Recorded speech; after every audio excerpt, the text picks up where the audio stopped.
विंध्य कल्पना में आपका स्वागत है। आइए चलते हैं अध्याय 2 गीता श्लोक 23 पर, जो गीता सार कहा जाता है।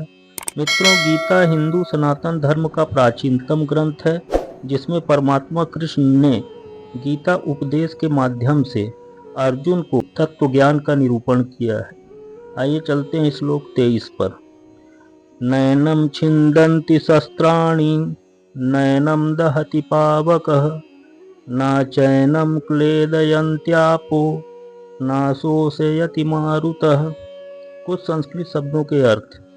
न यानी कभी नहीं, एनम यानी इस आत्मा को, छिन्दन्ति यानी खंड खंड कर सकते हैं, शस्त्राण यानी हथियार, एनम यानी इस आत्मा को, दहत यानी जला सकता है, पावकः यानी अग्नि, क्लेदयंत यानी भिगो सकता है, आपह यानी जल, शोषयत यानी सुखा सकता है, मारुतः यानी वायु। अर्थात यह आत्मा न तो कभी किसी शस्त्र द्वारा खंड खंड किया जा सकता है, न अग्नि द्वारा जलाया जा सकता है, न जल द्वारा भिगोया या वायु द्वारा सुखाया जा सकता है। इसका यही अर्थ है। अब थोड़ा और समझें तो सारे हथियार, तलवार, आग्नेयास्त्र, वर्षा के अस्त्र, चक्रवात आदि आत्मा को मारने में असमर्थ हैं। ऐसा प्रतीत होता है कि आधुनिक आग्नेयास्त्रों के अतिरिक्त मिट्टी, जल, वायु, आकाश आदि के भी अनेक प्रकार के हथियार होते थे। यहाँ तक कि आधुनिक युग के नाभिकीय हथियारों की गणना भी आग्नेयास्त्रों में की जाती है, किंतु पूर्व काल में विभिन्न पार्थिव तत्वों से बने हुए हथियार होते हैं।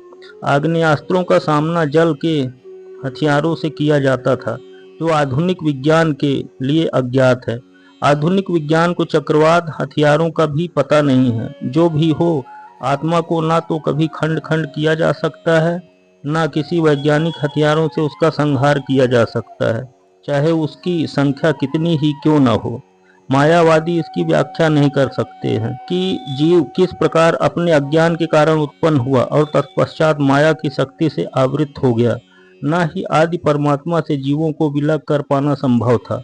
यद्यपि इन दोनों के गुण समान होते हैं। वराह पुराण में जीवों को परमात्मा का भिन्न अंश कहा गया है। भगवत गीता के अनुसार भी वे शाश्वत रूप से ऐसे ही हैं। अतः मोह से मुक्त होकर भी जीव पृथक पृथक अस्तित्व रखता है, जैसा कि कृष्ण द्वारा अर्जुन को दिए गए उपदेशों से स्पष्ट है।